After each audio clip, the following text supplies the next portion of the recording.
जीवन हम सबको मिला है कथा के लिए। कल आपने सुना कि धुंधकारी जैसा महान पापी जिसने अपने माता को पिता को मारा, वह भी जब भागवत सुना, गौकर्ण जी ने भागवत सुनाई, तो धुंधकारी प्रेत योनि से मुक्त हो गया। जो भागवत सुनता है, चाहे वह जीते जी सुने या मृत्यु के पश्चात सुने, जो जीते जी सुन रहे हैं वो तो जीते जी मुक्त होंगे। जो मृत्यु को प्राप्त हो चुके हैं, यदि उनके नाम से भी ये भागवत कराई जाए तो उनकी भी सदगति होती है। कोई यदि प्रेत योनि में, अन्य योनियों में चला गया है तो वह मुक्त हो जाता है। इसलिए जीवन में एक बार जीते जी भागवत अवश्य सुन लेनी चाहिए। जो भागवत सुनता है उसकी कभी दुर्गति नहीं होती। यमराज जी की भी इतनी ताकत नहीं है कि वह भगवान के भक्त को यमपुरी के कष्ट दे सके, नरक के कष्ट दे सके। भागवत जी की बड़ी महिमा है। धुंधकारी भागवत सुन के प्रेत योनि से मुक्त हो गया। गौकर्ण जी ने पूछा कि कैसे हुआ? बोले मैं तो प्रेत बन गया, भटक रहा था, पर भागवत सुनी, मुक्त हो गया।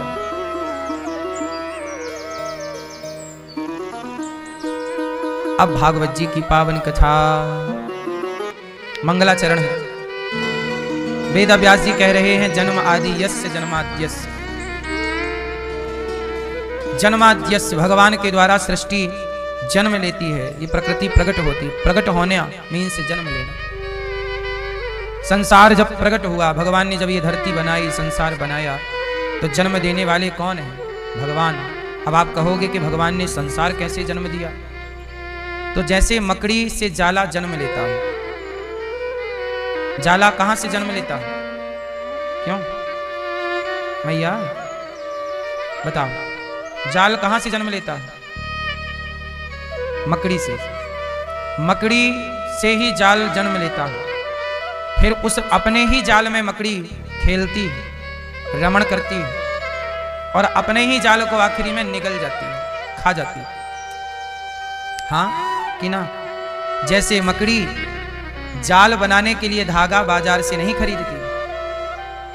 मकड़ी जाल बनाने के लिए धागा कहां से लाती है? अपने भीतर से प्रकट करती है। ऐसे ही जैसे मकड़ी से जाल प्रकट होता है, ऐसे भगवान से संसार प्रकट होता है। मकड़ी अपने ही जाल में खेलती है, ऐसे भगवान अपने ही संसार में हम तुम रूप बन के आ गए, आपके और हमारे रूप में। और जब मकड़ी का मन होता है कि चलना चाहिए, तो मकड़ी अपने ही जाल को खा जाती है। ऐसी भगवान का जब मन होता है तो संसार का संहार कर देते हैं। भगवान सृष्टि उत्पन्न भी करते हैं, भगवान सृष्टि का पालन भी करते हैं, और भगवान सृष्टि का संहार भी करते हैं। ब्रह्मा रूप से उत्पन्न करते, विष्णु रूप से पालन करते, शिव रूप से संहार करते। इन तीनों को जोड़ा तो बन गया गॉड, GOD, गॉड। गॉड मतलब G for generator, O for operator, D for destroyer. तीनों को जोड़ा तो बन गया गॉड, मीन्स भगवान। यही है गॉड का full form, generator, operator, destroyer, उत्पन्न, पालन, संहार। यही तीन सृष्टि का क्रम है। अच्छा ये बताओ, आप लोग कब पैदा हुए? क्यों मैया, आप कब आई? नहीं आई ही नहीं। कब आई? बोलो। सुनो, आप लोग रोज आते हैं, आपका जन्म रोज होता है, और आपकी मृत्यु भी रोज होती है। ये बात सही है कि गलत है? क्यों? आपका जन्म रोज होता है और आपकी मृत्यु भी रोज होती है। कैसे?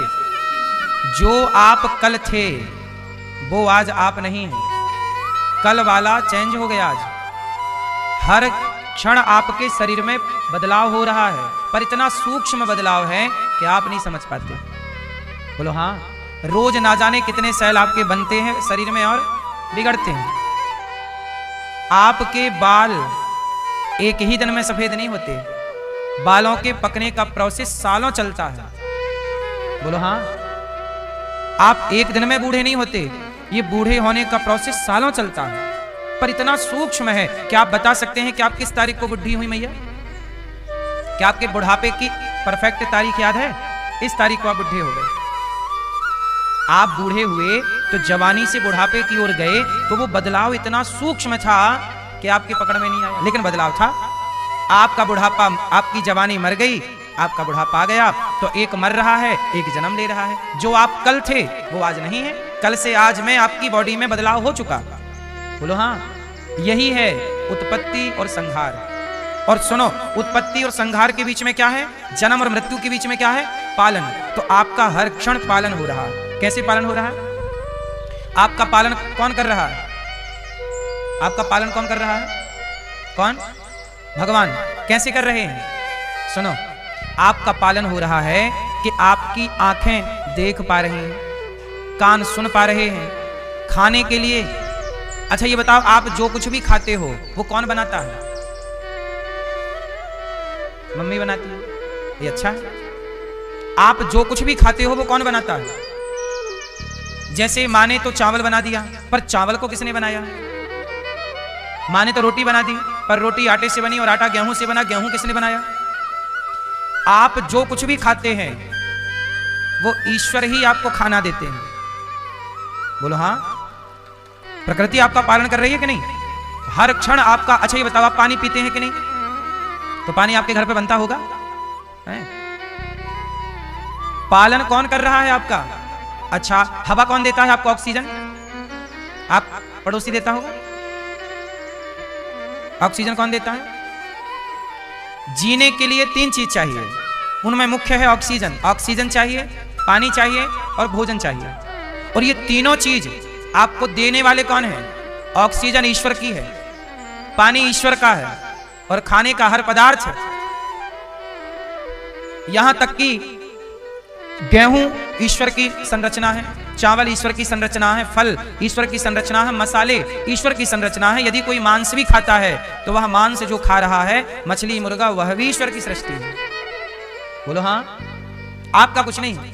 तो आपको पानी देकर, हवा देकर, आपको भोजन देकर के आपका पालन कौन कर रहा है? हर क्षण पालनहार भगवान है कि नहीं? तो भगवान ही पालनहार है, वही उत्पत्ति कर रहे। और उत्पत्ति हर क्षण, जितनी देर में ये ताली बज रही है ना, इतनी देर में उत्पत्ति हो रही है और पालन हो रहा, इतनी देर में संहार हो रहा। ये चल रहा उत्पत्ति पालन। ईश्वर का क्रम जैसे सेकंड का कांटा। 1 सेकंड, 1 2 3 4, यही ना सेकंड है? 1 2 1 2। बोलो 1 1 2। इस 1 2 के बीच में जो गैप है वो कितना गैप है? 1 1 2 1 2 1 2। तो 1 2 के बीच में जो गैप है वह कितना है? बताओ आप बताओ मैया। 1 2 1 2 के बीच में, हर सेकंड के बीच में गैप है कि नहीं? 1 2। इस गैप कितना बड़ा गैप है ये? आप बताओ। सेकंड तो हम बोल ही रहे, सेकंड से भी नीचे क्या होता है? वह 100 पॉइंट है। 1 2, इसके बीच में 100 पॉइंट हैं। हाँ या ना?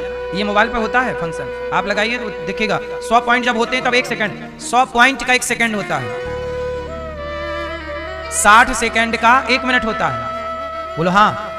1 सेकंड कितने पॉइंट का होता है? 100। 100 पॉइंट का 1 सेकंड।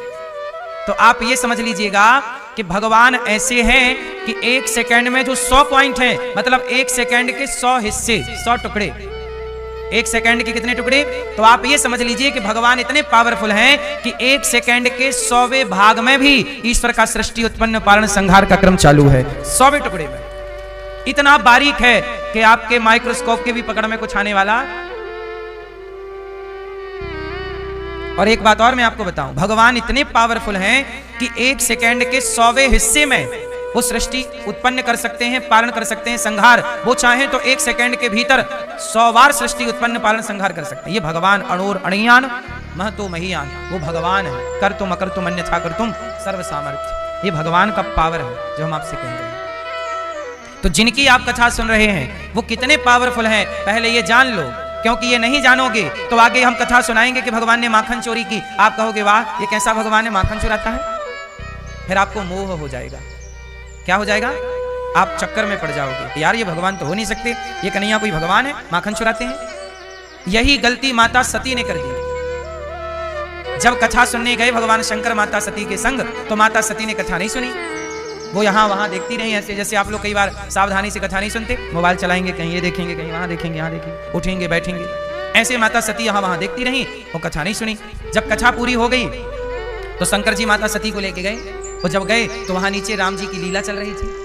राम जी कौन है? भगवान। अब भगवान की पत्नी चुरा लिया रावण। अब राम जी खोज रहे हैं, सीता सीता सीता, रो रहे हैं राम जी, बड़े बड़े आंसू बहा रहे हैं। माता सती बोली, शंकर जी ने किया प्रणाम, हे प्रभु आपकी जय हो, जय जय जय सच्चिदानंद जगदीशा, आपकी जय हो।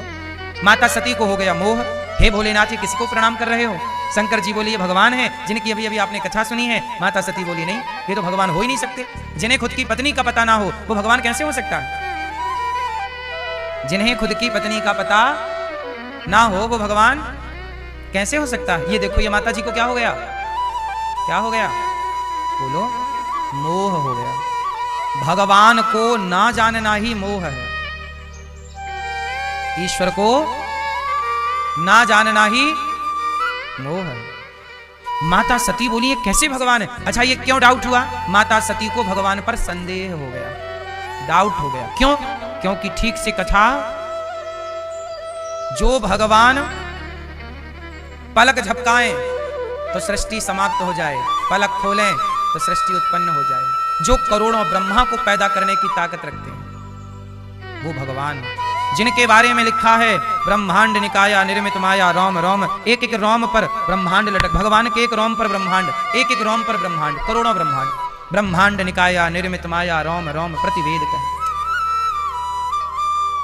अब बताइए, वो भगवान जिनके रोम रोम में ब्रह्मांड लटक रहा है, वो भगवान अपनी पत्नी के लिए रो रहे हैं। और जब वो लीला रोने की करेंगे तो हम जैसे लोग, मूर्ख लोग, तो सोचेंगे ना कि ये कैसा भगवान है? बताओ, भगवान तो ऐसे होते नहीं है कि पत्नी के पीछे रोएं, माखन चोरी करें। चोरी भगवान चोरी कर सकता है? लेकिन भगवान की लीलाएं ऐसी हैं कि कई बार आपको संदेह हो जाता है। इसलिए भारत में, दुनिया भर में लोग क्या कहते हैं? अरे बोले भगवान तो है ही नहीं। कुछ लोग क्या कहते हैं? भगवान तो अजन्मा है, वो कोई जन्म थोड़ी लेगा। कुछ लोग हैं जो राम को भगवान नहीं मानते, कृष्ण को भगवान नहीं मानते। क्यों? माता सती नहीं समझ पाई जिनको, उनको आज का कामी क्रोधी व्यक्ति समझ पाएगा? क्यों? भगवान सबके समझ में आ जाए तो फिर सबके समझ में भी तो नहीं आता ना मेरी मां। क्यों? ईश्वर सबके समझ के परे है, किसी किसी की समझ में आता है। वरना बड़े बड़े ज्ञानी रावण की समझ में नहीं आए, हिरण्याक्ष हिरण्यकशिपु की समझ में नहीं आए, लेकिन तनिक से प्रहलाद की समझ में आ गए। तनिक से प्रहलाद जी की समझ में आ गए, तनिक से ध्रुव जी की समझ में आ गए। अनपढ़ शबरी की समझ में आ गए, पर पढ़े लिखे रावण की समझ में, शबरी अनपढ़ है, अनपढ़ की समझ में आ गए राम, और पढ़े लिखे रावण की समझ में राम। बस मेरी मां, उस शक्ति को, उस परमात्मा को हम और आप कितना जानेंगे, जितना वो शक्ति देंगे जनाएंगे उतना हम जानेंगे। हमारी अपनी कोई क्षमता नहीं है कि हम अपने बल से उसे जान पाए। उनकी कृपा होगी तो हम कुछ जान पाएंगे। सोई जाने जही देहु जनाई, जानत तुम्हें हुई जाए। इसलिए भगवान सृष्टि उत्पन्न पालन संहार करने वाले हैं। उनका पावर इतना है जितना मैं बता रहा हूं, उससे भी करोड़ों गुना। अब आगे मैं जब लीला सुनाऊंगा भगवान की, तो आप ये मत सोचना कि कैसे भगवान है माखन चुराते हैं। वो बड़े से बड़ी लीला है और छोटी से छोटी लीला है। इसलिए भगवान सबकी खोपड़ी में चढ़ते नहीं। शिशुपाल के सामने बैठे कन्हैया तो वो गाली दे रहा है, शिशुपाल के सामने बैठे कन्हैया और वो गाली दे रहा है। कहां समझ में आए? शिशुपाल तो परिवार का लड़का था, भगवान कृष्ण की बुआ का लड़का था, सगा था, गाली देता था, समझ नहीं पाए। जब भगवान का परिवार भगवान को नहीं समझ पाया, भगवान के साथ रहने वाले लोग भगवान को नहीं समझ पाए, तो हम और आप कितना समझ पाएंगे? इसलिए लोग कहते हैं कि कृष्ण भगवान है कि नहीं। भगवान पर संदेह करने वाले लोगों की बहुत भीड़ है, आज फौज है। सरल भी तो नहीं है ना मेरी मां, है ना? इसलिए प्रार्थना करो कि प्रभु हम आपको नहीं जान सकते, आप कृपा करके अपने को जनाओ। प्रभु आप बताओ कि आप कैसे हो, कहाँ हो, कब मिलोगे, कब दर्शन दोगे। भगवान के 24 अवतारों का वर्णन भागवत जी में है। सुखदेव जी कहते हैं, परीक्षित जी, भगवान ने अनेक समय पर अनेक अवतार लिए। भगवान के अनेक अवतार क्यों लिया? अच्छा मैं ये बताओ, भगवान को अवतार क्यों लेना पड़ा? क्यों? आप बताओ बेटा, भगवान को अवतार क्यों लेना पड़ा? बताओ हैं? क्यों लेना पड़ा? धर्म की जब जब हो ये धर्म की हानि, बाढ़हि असुर अधम अभिमानी। परित्राणाय साधूनां विनाशाय च दुष्कृतां, धर्म संस्थापनार्थाय संभवामि युगे युगे। यदा यदा हि धर्मस्य ग्लानिर्भवति भारत, अभ्युत्थानम धर्मस्य तदात्मानं सृजाम्यहम्। भगवान कब कब अवतार लिए? जब जब भगवान को अवतार लेने की जरूरत पड़ी। राम का अवतार क्यों लिया? धर्म की हानि रावण कर रहा था। कृष्ण का अवतार क्यों लिया? धर्म की हानि दुर्योधन, दुशासन और कंस कर रहा था। जहां धर्म की हानि होती है, इसका सीधा सार ये निकालो कि धर्म के रक्षक आप और हम नहीं हैं, धर्म के रक्षक भगवान ही हैं। धर्म के रक्षक कौन? अच्छा, धर्म के रक्षक भगवान हैं, इसका मतलब ये नहीं है कि हम धर्म पर ना चलें। अच्छा, एक बात बताओ, भरी सभा में जब द्रौपदी के कपड़े उतारे गए, वहां पर साक्षात धर्म बैठे थे। कौन बैठा है? धर्मराज युधिष्ठिर। बोलो हाँ, धर्मराज युधिष्ठिर, धर्म बैठा है वहीं और अधर्म हो रहा है। और ऐसा अधर्म हुआ कि उस अधर्म को धर्म भी नहीं रोक पाया। बोलो हाँ, ऐसा अधर्म हुआ कि उस अधर्म को किसने नहीं रोका? धर्म ने भी नहीं रोका। सोचिए, जहां धर्मराज स्वयं बैठे हैं, जहां धरती के सबसे बड़े दिग्गज पितामह भीष्म बैठे हों, गुरु द्रोणाचार्य बैठे हों, वहां धर्म हो रहा, द्रौपदी का अपमान हो रहा, लेकिन उस अधर्म को रोकने की ताकत किसी में नहीं है। किसने रोका? धर्म के पास भी अधर्म को रोकने की ताकत नहीं है। अधर्म को रोकने की ताकत केवल भगवान में है। भगवान आए, रक्षा की। इसलिए कहता हूं, किसी के भरोसे ना रहो। द्रौपदी के पति तो धर्मराज हैं, द्रौपदी के पति तो गांडीवधर हैं, द्रौपदी के पति तो सबसे बलवान धरती के भीम भैया हैं, गदाधर। सब के होते हुए द्रौपदी की लाज कोई ना बचा पाया। द्रौपदी ने किसे पुकारा? भगवान को। किसने रक्षा की? जिन्होंने भगवान द्रौपदी की रक्षा जिन्होंने द्रौपदी की रक्षा की, वही आपकी और हमारी भी रक्षा करेंगे। इसलिए द्रौपदी की तरफ पुकारी है उन्हें, हे प्रभु, हे नाथ, हे द्वारिकाधीश, हे कृष्ण, आप ही हमारी रक्षक। हम किसे पुकारें? किससे उम्मीद है? इसलिए पहली बार में ही भगवान को पुकारिए, हे प्रभु रक्षक। और जब भगवान रक्षक बनते हैं तो बड़े बड़े बलवानों के भी बल काम, 10,000 हाथियों का बल था दुशासन का, थक गया, 12 हाथ की साड़ी ना खींच पाया। बोलो हाँ, थक गया। जब भगवान बल देते हैं तो वह ये तिनका भी बलवान हो सकता है, यदि भगवान इसे अपना बल दे दें तो। बोलो हाँ, और बड़े से बड़ा बलवान भी हार सकता है तिनके से।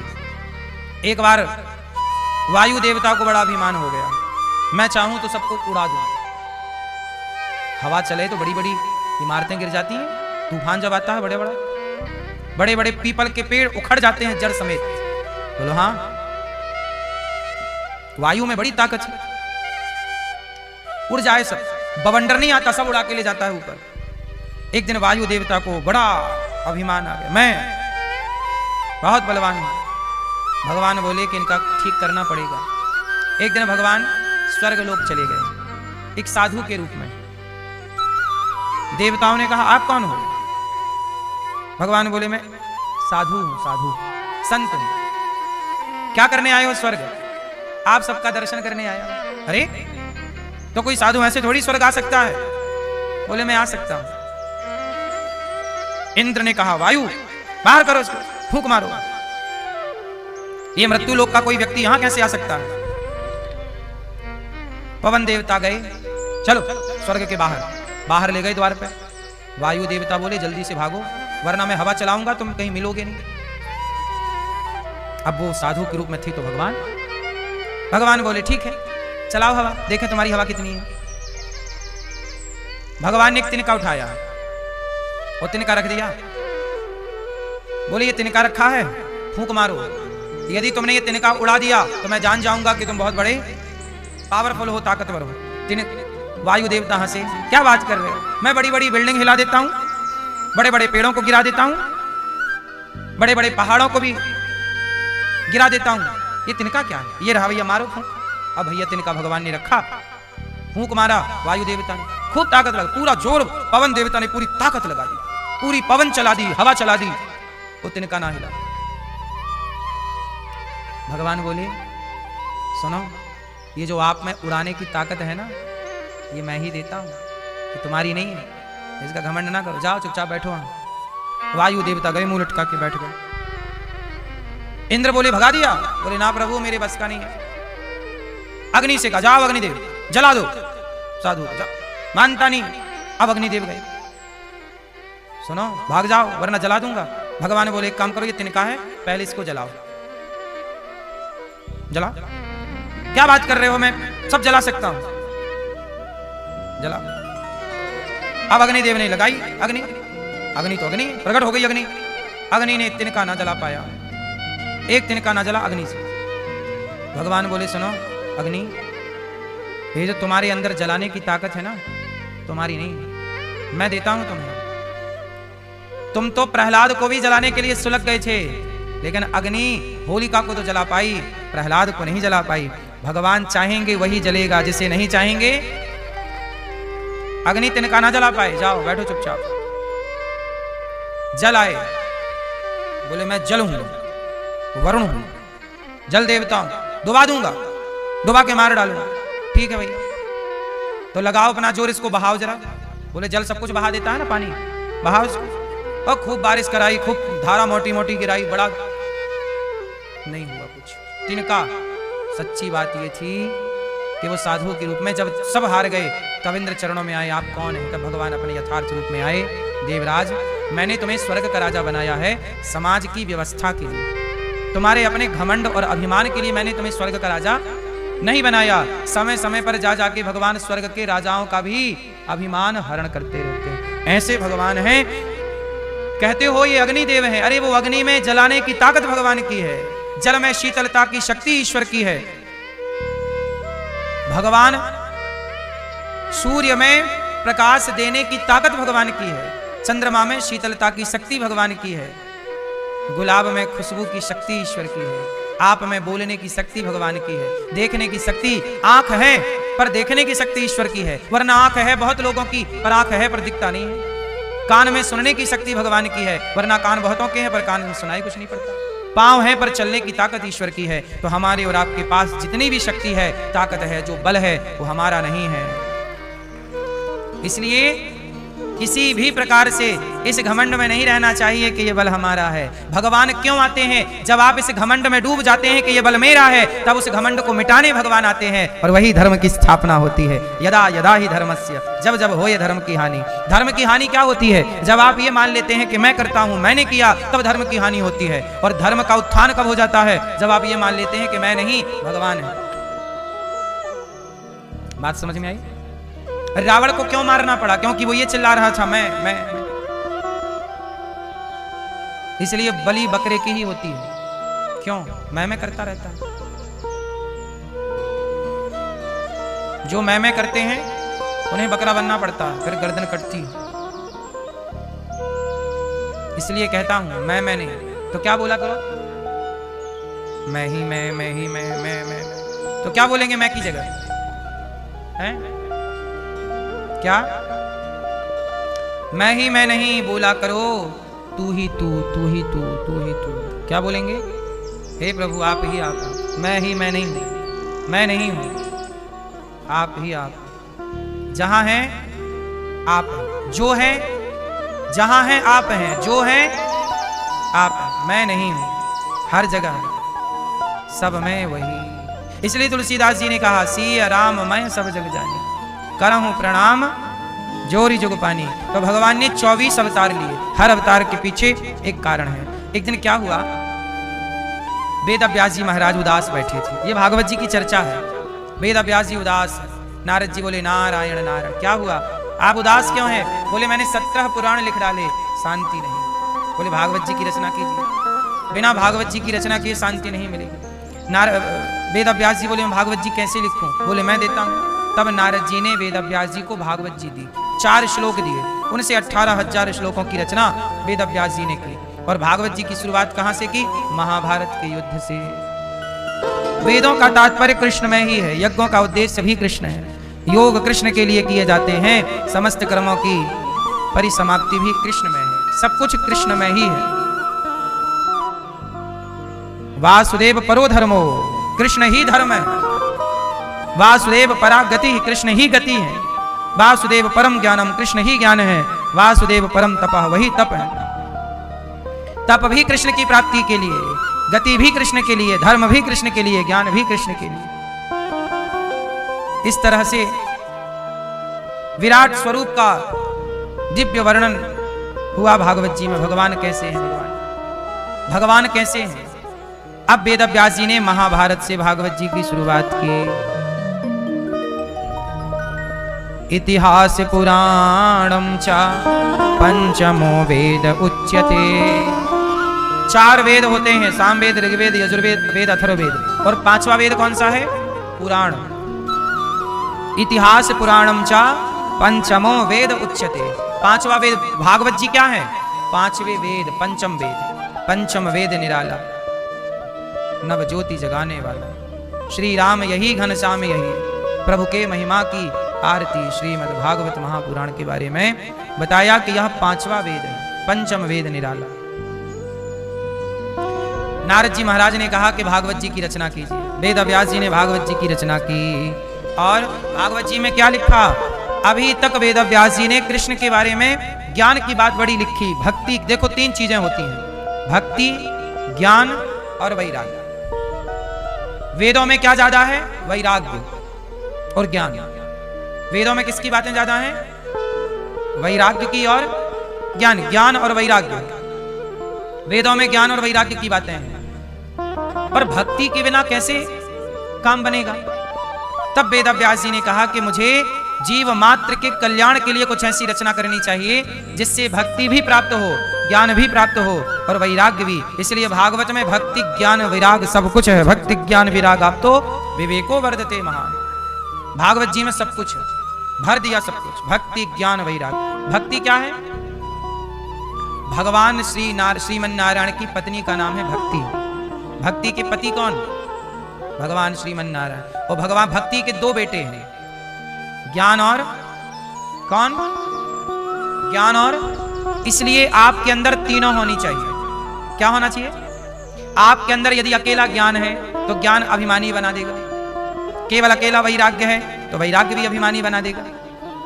इसलिए क्या होनी चाहिए? भक्ति। भक्ति भी हो आपके अंदर, ज्ञान भी हो आपके अंदर और वैराग्य भी। तीनों होंगे तब जाके काम बनेगा। 3 जब जुड़े तब संगम हुआ। 3 जुड़े तो क्या हुआ? 3, एक से संगम नहीं होता ना। अच्छा, भक्ति, ज्ञान, वैराग्य। अच्छा, ज्ञान में एक थोड़ा सा दिक्कत है। क्या दिक्कत है? ज्ञान पुरुष है। ध्यान से सुनना, ज्ञान कौन है? ज्ञान पुरुष। ज्ञान मतलब पुल्लिंग है ना।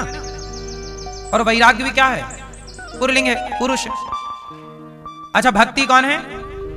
स्त्रीलिंग, स्त्री है। तो भक्ति स्त्री है और ज्ञान वैराग्य पुरुष है।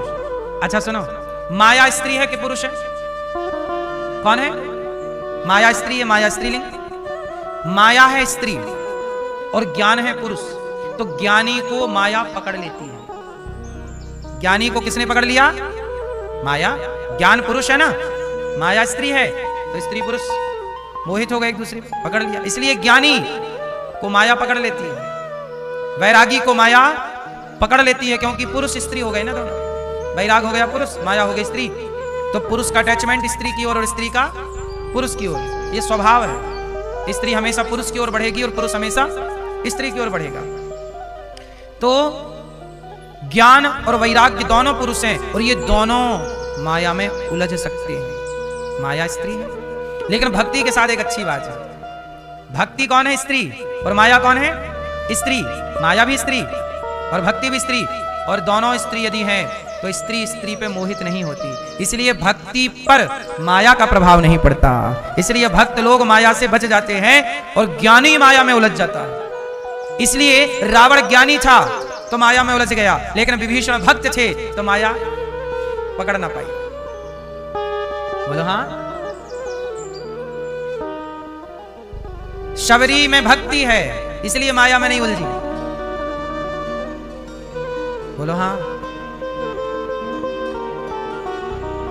गुरु द्रोणाचार्य में ज्ञान है तो माया में उलझ गए। माया मतलब ये प्रपंच, जगत।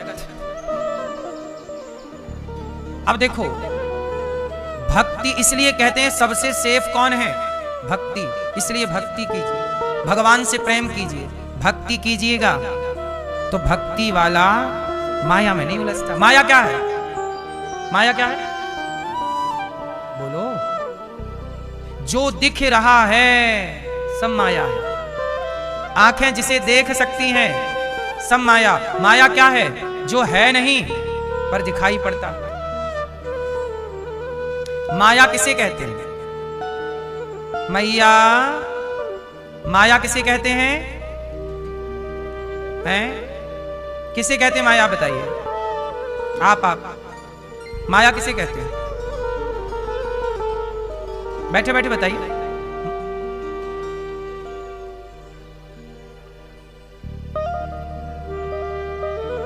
वो माया है, धन दौलत माया है। और क्या है माया? सुनो, अब आपने बोला है, अब ध्यान से सुनिएगा।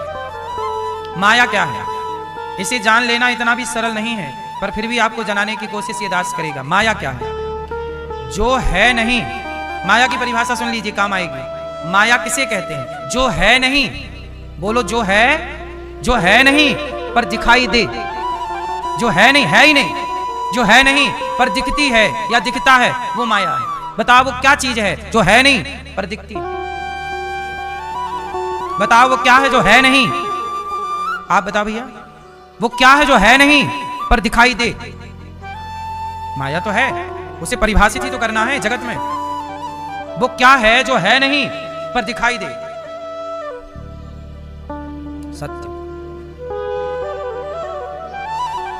ऐसे हवा में लाठी मारते रहो, कहीं तो लगेगी। इसलिए ध्यान से कथा सुनिए। अब सुनो, वो क्या है जो है नहीं पर दिखता है?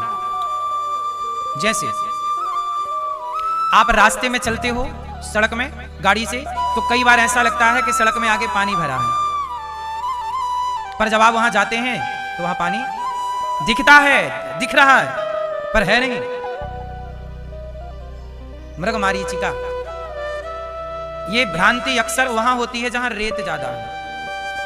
रेगिस्तान में ऐसा लगता है पानी भरा है, सूर्य का प्रकाश जब चमचमाता है ना रेत से टकरा करके, तो ऐसा लगता है पानी, जाकर देखो तो वहां पानी है नहीं पर दिखाई पड़े। अच्छा सच बताओ, आपके कितने बेटे हैं?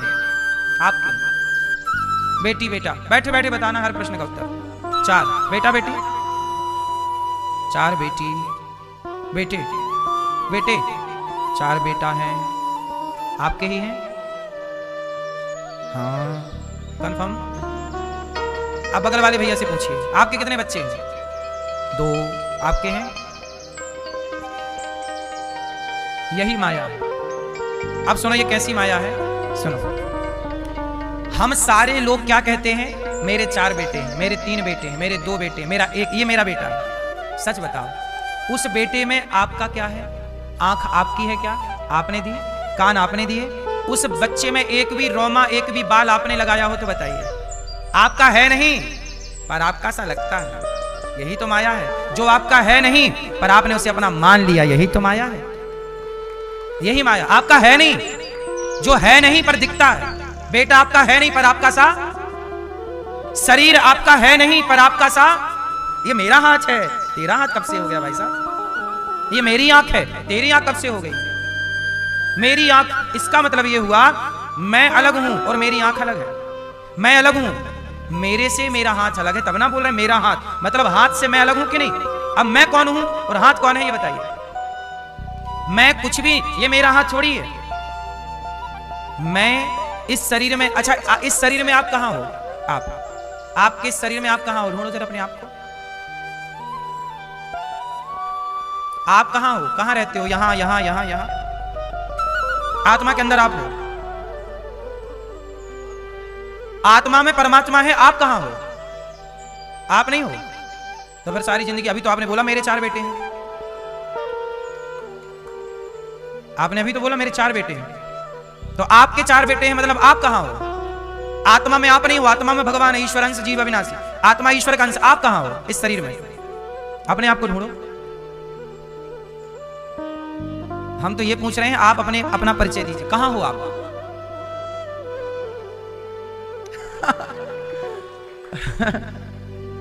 इतना भी सरल नहीं है ये तिगड़म को सुलझाना। लंबा सत्संग करोगे तब कुछ समझ में आएगा, वरना ये अभी बच के निकल जाते, बोले मैं आत्मा परमात्मा है, और अभी थोड़ी देर पहले बोले ना होते ना कि 4 बच्चे मेरे हैं, तो निकल गए थे।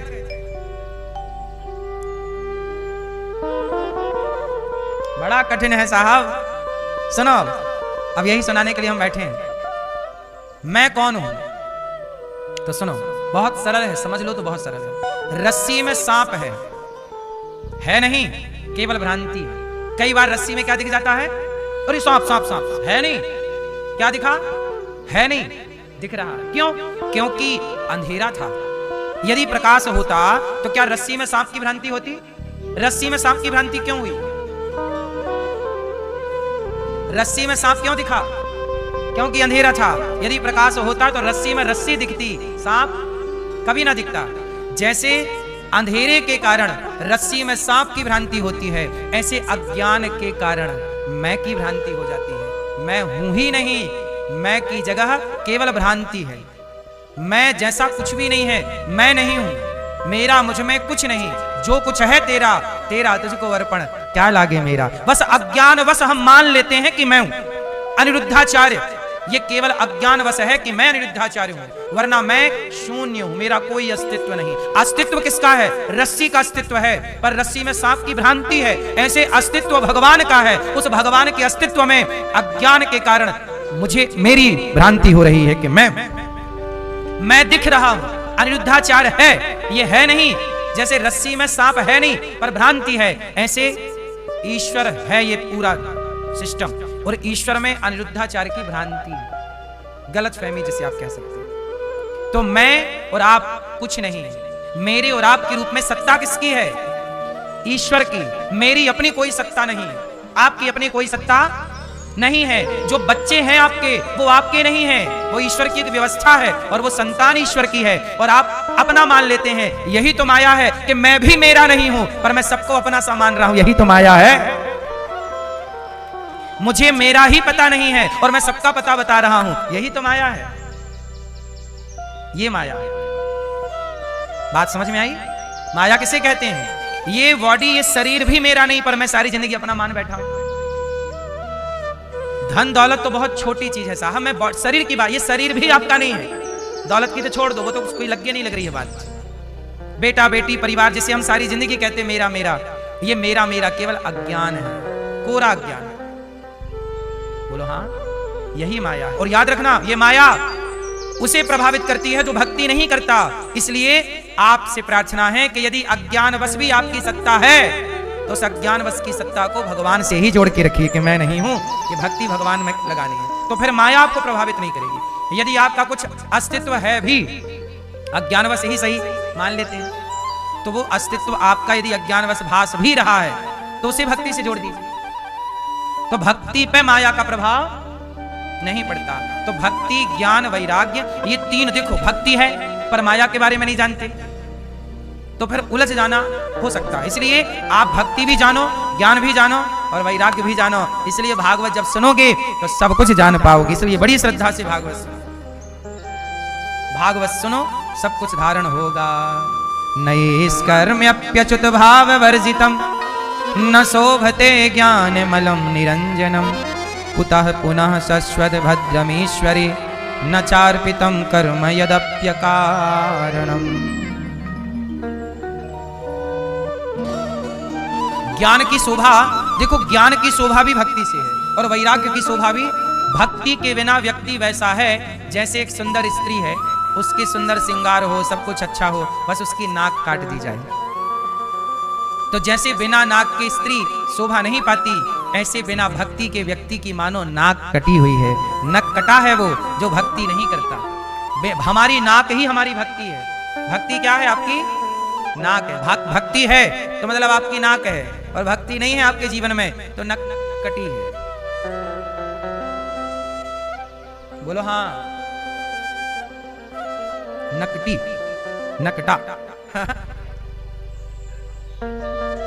सही। भक्ति के बिना व्यक्ति कैसा है? नकटी और नकटा।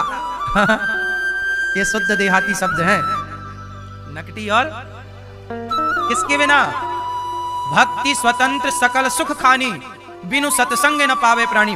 भक्ति जरूरी है, पर भक्ति आएगी कहां से? बोले सत्संग करिए भक्ति आ जाएगी। भक्ति स्वतंत्र सकल सुख खानी, बिनु सत्संग न पावे प्राणी। सत्संग कीजिए भक्ति मिल जाएगी। अब देखो ना, दुर्योधन को भक्ति नहीं मिली, दुर्योधन को पैसा मिला। दुर्योधन को क्या नहीं मिला? भक्ति नहीं मिली। इसलिए कहता हूं कि धन ना मिले, पद ना मिले, प्रतिष्ठा ना मिले, भक्ति मिले।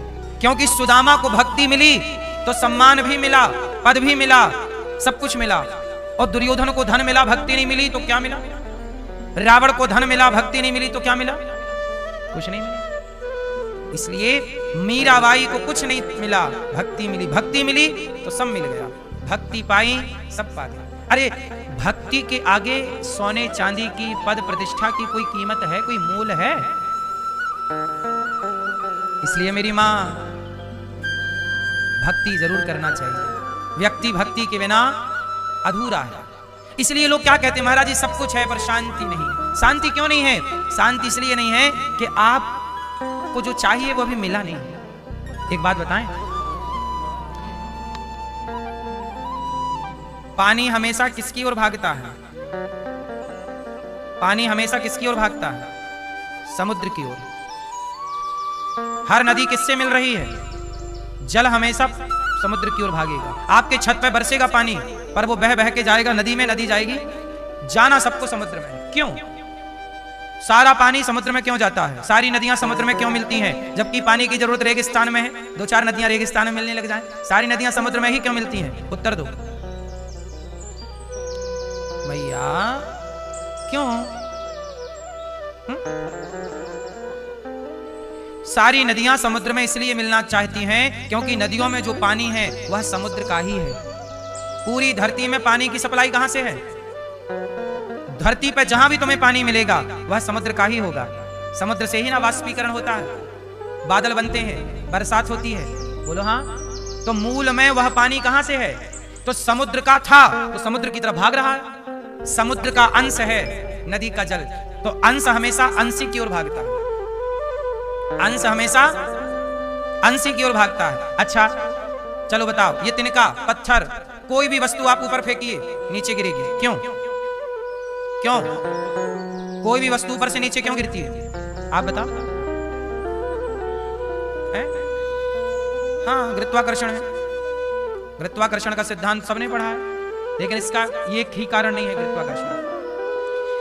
एक्चुअली संसार में हर चीज ऊपर से नीचे गिरती है। क्यों? जैसे ये तिनका है, ये तिनका धरती का ही एक हिस्सा है, ये धरती का अंश है। भाई कोई भी पदार्थ, तिनका हो, पत्थर, पत्थर भी क्या है?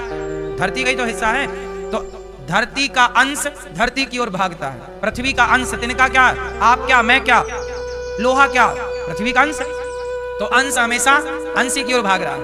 हर चीज ऊपर से नीचे गिरती है, पर एक चीज है जो नीचे से ऊपर जाती है। बताओ क्या? वो क्या है जो नीचे से ऊपर जाती है?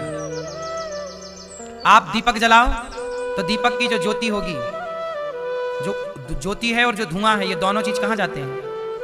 हर चीज ऊपर से नीचे आती है, पर ज्योति हमेशा नीचे से ऊपर की ओर लपटे निकलती है। बोलो हाँ। क्यों? अब यहां पे गुरुत्वाकर्षण सिद्धांत क्यों नहीं लागू हो रहा है? यदि गुरुत्वाकर्षण सिद्धांत लागू हो तो धुएं पर भी होना चाहिए। क्यों नहीं हो रहा? क्योंकि हर चीज ऊपर से नीचे इसलिए आती है क्योंकि वो हर चीज नीचे आने वाली धरती का अंश है, पृथ्वी का अंश है। धुआं ज्वाला ज्योति ऊपर की ओर इसलिए जा रही है क्योंकि आग सूर्य का अंश है। आग किसका अंश है? सूर्य का। तो हमेशा अंश जो है अंशी की ओर भागता है। सूर्य ऊपर है और सूर्य गर्म है और आग भी गर्म है, तो ये अपने परिवार की ओर भाग रही है। धरती का परिवार धरती की ओर भाग रहा है, पानी समुद्र का परिवार है तो पानी अपने परिवार की ओर भाग रहा है। अब आप लोग कहते हो महाराज जी हमें शांति नहीं मिल रही है। शांति तो तब मिलेगी ना जो तुम्हारे अंदर आत्मा है, वो आत्मा ईश्वर का अंश है। जब ईश्वर की ओर भागोगे तुम तो शांति मिल जाएगी।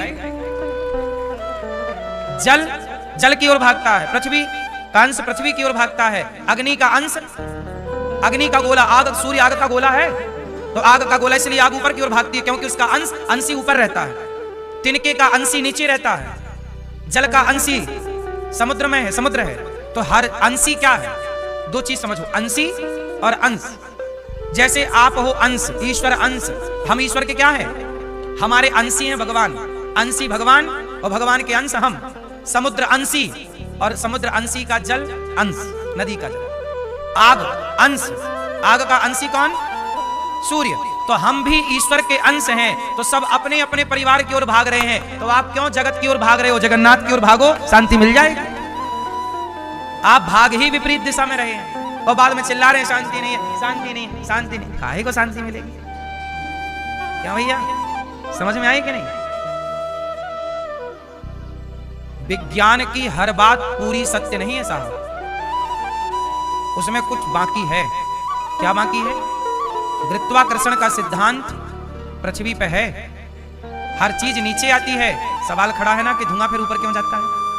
क्योंकि यहाँ पे विज्ञान अपने तरीके से ना समझाएगा, यहाँ आध्यात्म समझाएगा कि धुआं ऊपर क्यों जाता है। आगे की लपट ऊपर क्योंकि वो अंश है। इसलिए हर व्यक्ति जब मरता है, इसलिए आपने एक दूसरी चीज प्रैक्टिकल की होगी। जब आप लोग नीचे देखते हो ना आपको डर लगता है, पर आप लोग ऊपर देखते हो तो डर नहीं लगता। जबकि गहराई केवल 50 फीट की है माना की, और ऊंचाई तो लाखों फीट की है। ऊंचाई ज्यादा है कि गहराई ज्यादा है? ऊंचाई ज्यादा है, गहराई ज्यादा नहीं। लेकिन आप गहराई देखो तो डर लगता है नीचे, और ऊंचाई देखो तो डर नहीं लगता। क्यों? क्योंकि जो आपका आत्मा है ना, अंश ऊपर रहते हैं तुम्हारे भगवान, वैकुंठ ऊपर है, इसलिए वो ऊपर देखती है तो खुश रहती है, मेरे भगवान को मैं देख रही हूँ, खुश हूँ। वो नीचे देखती है तो डर जाती है कि नीचे नरक है, कहीं मुझे नीचे न जाना पड़े, इसलिए वो नीचे डरती है। इसलिए नीचे देखने से डर लगता है, क्योंकि वो बिछड़ना नहीं चाहती, आत्मा परमात्मा से बिछड़ना नहीं चाहती। ऊपर है ना वो, इसलिए खुश रहती है ऊपर देखो। इसलिए एक बात तो मानना पड़ेगा कि आपका संबंधी, आपके संबंधी नीचे नहीं रहते, आपके संबंधी ऊपर है। हाँ या ना? जिनसे आपका संबंध है वो भगवान हैं तो कण कण में, पर लोग सब लोग तो यही सुनते आए, सबको एक दिन जाना है। कहाँ जाना है? अपने भगवान से मिलने। हम लोग यहाँ मेहमान हैं, आप क्या हो? मेहमान हैं। कुछ दिनों के मेहमान आप हैं, कुछ दिनों का मेहमान मैं हूँ। हम सब काम पूरा करेंगे और अपनी मेहमानी पूरी करके चले जाएंगे। जिंदगी में आए हो बिना घमंड के जियो, भगवान के आश्रित रहो और सदा चिंतन भगवान का करो। इससे बड़ी कोई उपलब्धि, कोई ज्ञान नहीं है। भागवत यही समझाना चाहती है जो आपको हम समझा रहे हैं। इसलिए भगवत चिंतन में डूबे रहा करिए, यही दौलत है। कल हमने बताया था कि हमारी दौलत क्या है। पायो जी मैंने राम रतन धन पायो। मैंने कितना जप तप किया, कितना चिंतन किया, कितना परोपकार किया, यही दौलत है। बाकी इस धरा का इस धरा में सबका धरा रह जाएगा। कल हमने बताया था ना, हमारी एक माता, एक मैया भगवत धाम चली गई। आज हमारी वो मैया, कल हमने बोला था ना, माँ के 2 बेटे हैं 2 बेटियां, पर माँ के ना 2 बेटे आए ना 2 बेटियां आई। फोन पे बेटियों ने बोल दिया था कि हमारे हैं, पर बेटियां नहीं आई। कल हमने बोला था ना बेटियां आ रही हैं, पर बेटियां नहीं आई। बेटियों की बेटियां आई थी,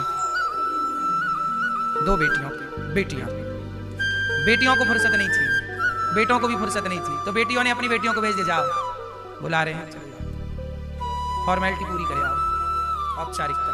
सोचिए एक माँ के 4 संतान, 2 बेटे 2 बेटियां, 2 बेटे भी नहीं आए, 2 बेटी नहीं आई। माँ की सारी सेवा ये दास ने की, यहीं पर आप सबके सहयोग और आशीर्वाद से। और अब जब माँ की यात्रा आखिरी थी तब भी उनके अपनों ने साथ नहीं दिया, तब ये दास ने कंधा दिया और ये माँ की सेवा, जो एक कर्तव्य पुत्र का है वह कर्तव्य। ये हमारी माँ, ये जो माँ बैठी है ना टीवी, जब ये जिंदा थी तब की ये वीडियो है, जब माँ की मैं सेवा करने जाता था माँ से। ये माँ तब की है जब माँ ये हमें आशीर्वाद देती थी, खूब प्यार करती थी। ये माँ ही कल भगवत धाम गई है।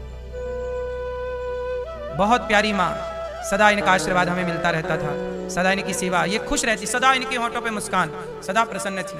और ये 4 बच्चों की माँ है, 2 बेटा 2 बेटी।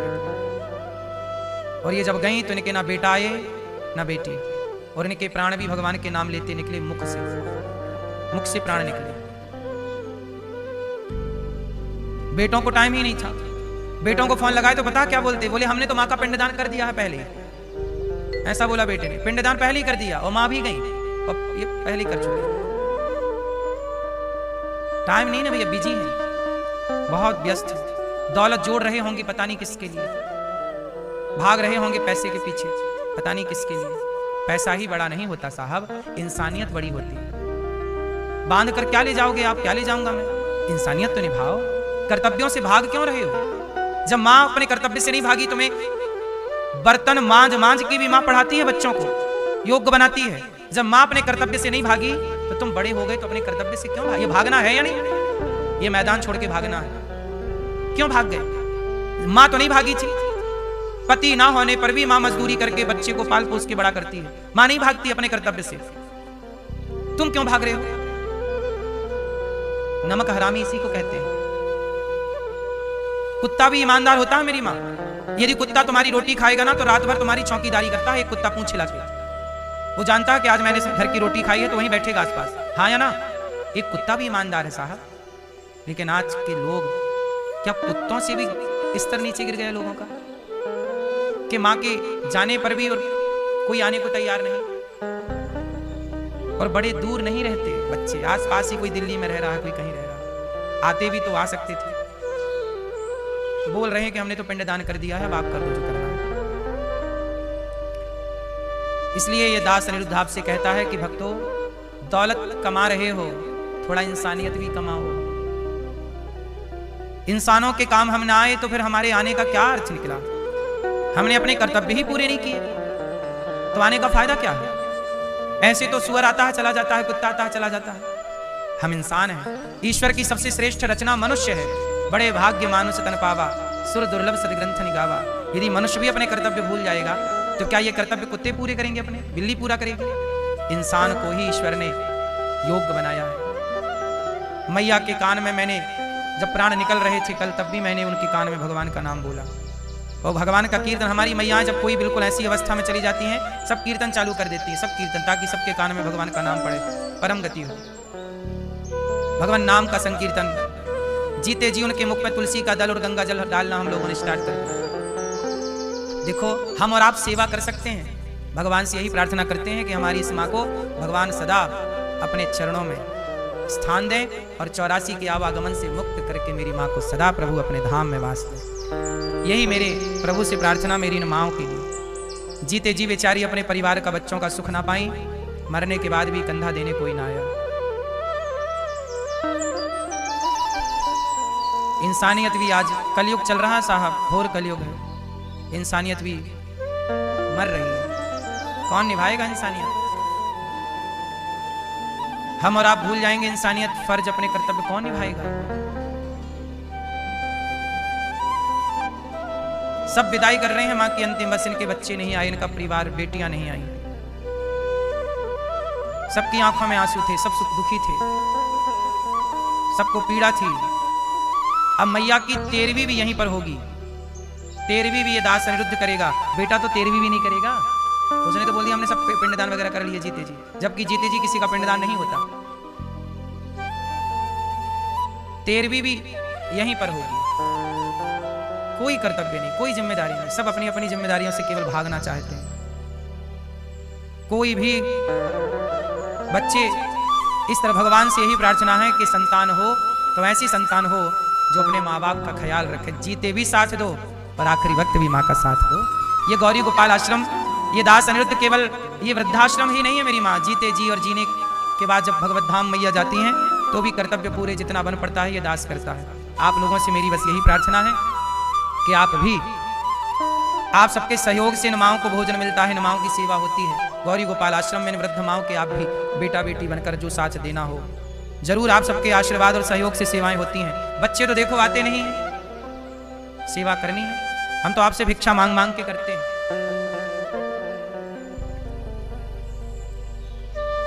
और ये मैया के बेटे ना बड़े सफल संपन्न हैं, अच्छा खासा पैसा वाले हैं। हम इन माओं से 1 रुपए भी नहीं लेते, आप सबसे भिक्षा मांग के सेवा करते हैं।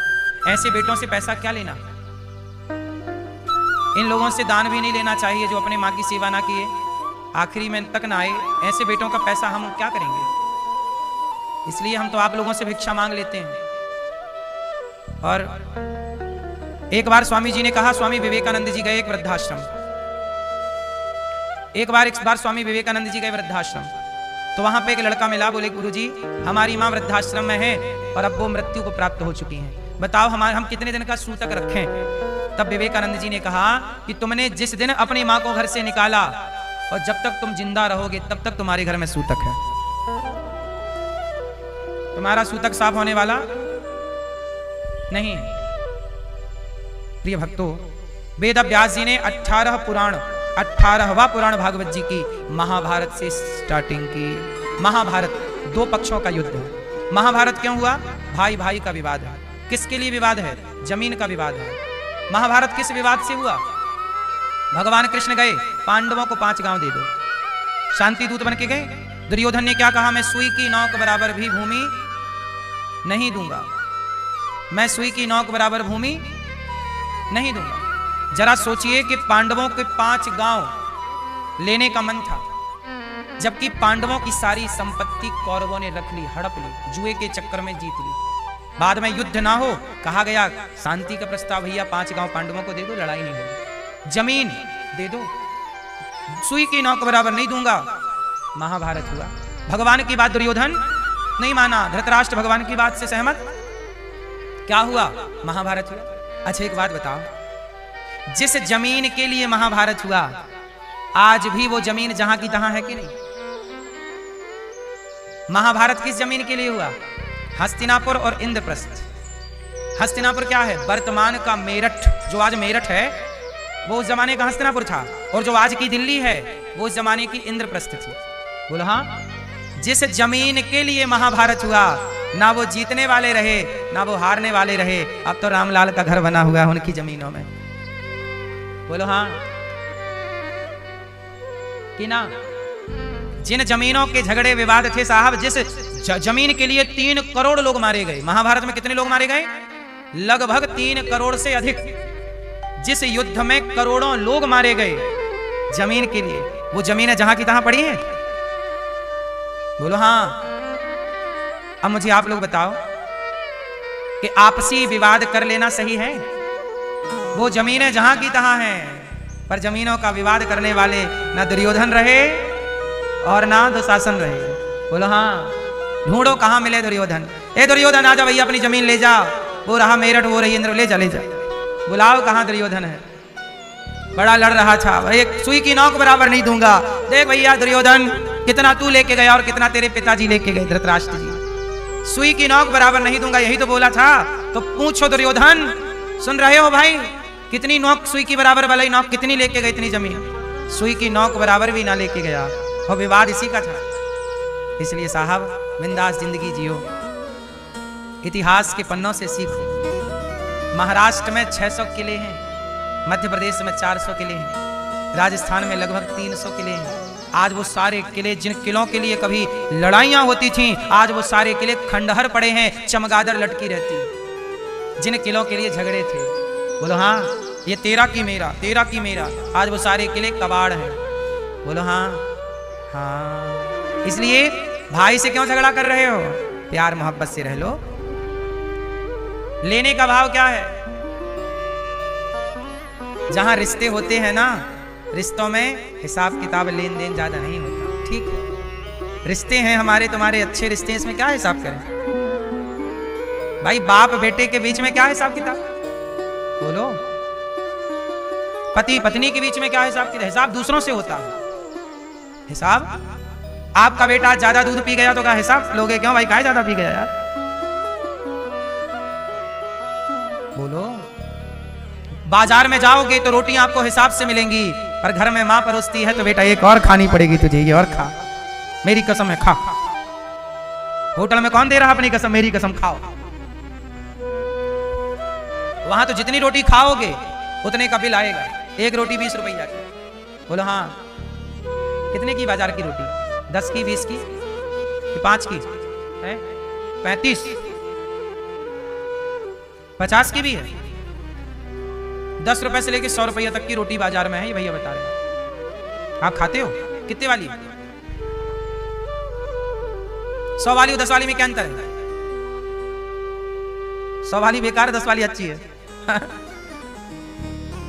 सोचिए माँ कितनी रोटी खवाती है, पर रोटी का हिसाब, और बाजार में रोटी का हिसाब होता है। हिसाब दूसरों से होता है, अपनों से कहां हिसाब किताब होता? अपनों से मोहब्बत है, इसलिए आप लोगों ने अपनों से भी हिसाब शुरू कर दिया, इसलिए झगड़े हो गए। कुछ चीज छोड़ दो ना भाई। राम कितने अच्छे हैं, भरत के लिए अयोध्या छोड़ दी। पांडवों ने अधिकार मांग लिया तो महाभारत हो गया, और राम ने अधिकार छोड़ दिया तो रामायण हो गई। अधिकार छोड़ोगे तो रामायण होगी, और अधिकार मांगोगे तो महाभारत होगा। अब मांग के महाभारत करना है या छोड़ के रामायण, मर्जी आपकी। राम ने छोड़ दिया कि चलो मैं बैठूं या मेरा भैया भरत बैठे। क्या गजब की बात है, राम जी जैसे केवल राम जी हैं। अयोध्या का शासन छोड़ दिया चुटकियों में। किसके लिए? माँ ने कहा है कि भरत बैठेगा, हाँ भरत तुम बैठो, मैं चला, और भैया बैठेगा, मैं वनवास में रहूंगा 14 साल। और धन्य भरत, राम से बड़े त्यागी भरत है।